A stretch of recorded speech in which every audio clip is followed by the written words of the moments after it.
Attention. Wesh.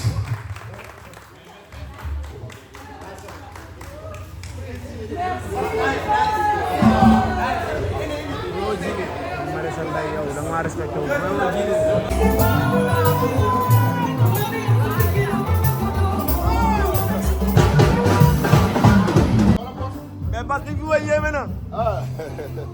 mais kon yaa ngi waajal le 21. wala le 20 wala le 21 ngay non le 29 la inchallah. non le 29 ngay dem Espagne. mais le 20 le 21 ñu koy waajal ak viviane. waaw yaa ngi koy waajal. waaw mais bu baax a baax. grand théâtre la fii. waaw mais li fi maye tey nga fa nar a def. waaw mais nag ci dolliwaat danañ sax. subhanallah. xam nga ne vivi mooy queen bi.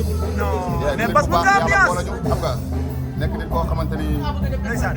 sama bu ñu def ñëpp dégg nañ ko. waaw muy suñu maman. mu def 2 ans. waaw suñu maman la moom suñu maman la. waaw ndeysaan mais le 20 mais li nga fi joué tey yéeme na boo ko naree may le 21 gars yi dinañ yéemu ah. nga ne ma.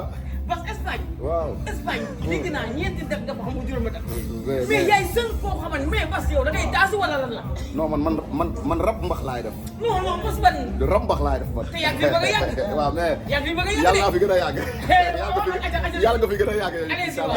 mais le 29 ak ticket yi ngeen jaay maa ngi forcé ma si weewu bay dégg ne manager nee na jaay ngeen presque 900 et quelques tickets. waaw macha allah te salle bi 1200 places la kon li fa des ci ay tickets bëreetul. waaw nice gars yi ngi jënd ticket yi moom macha allah da leen wax ñu gën a jëndaat ticket yi rek waaw ndax li des bëriwul sax macha allah dañuy ñaan yàlla xam nga yàlla xeeb doole yi ay ndaw lañ ñu ngi ci yoon xam nga te ñu nit dañuy woo diaspora bi yëpp tamit lu ñu doon ñun ñi ñu ko def kon lu ñu xewlee nit ñi la ñuy mën a woo ñun tey ji mënuñu def lépp mënuñu def tey ji def war a ñëw tamit feesal ko nit ñi la ñuy woo ñu ñëw wuy suñu bu ñu génnee nit ñi ñoo koy déglu xam nga waaw léegi ñoom tamit ñu ngi leen di woo rek xam nga ñoom ñu ñëpp naesal ko naes biir Barcelone moom du yomb incha allah kon rendez-vous le 21 après ñu jaar noonu dem Espagne amul benn problème le 21 ñu yëngal bu pare incha allah taxu jóg Barcelone waaw dara du xew kay incha allah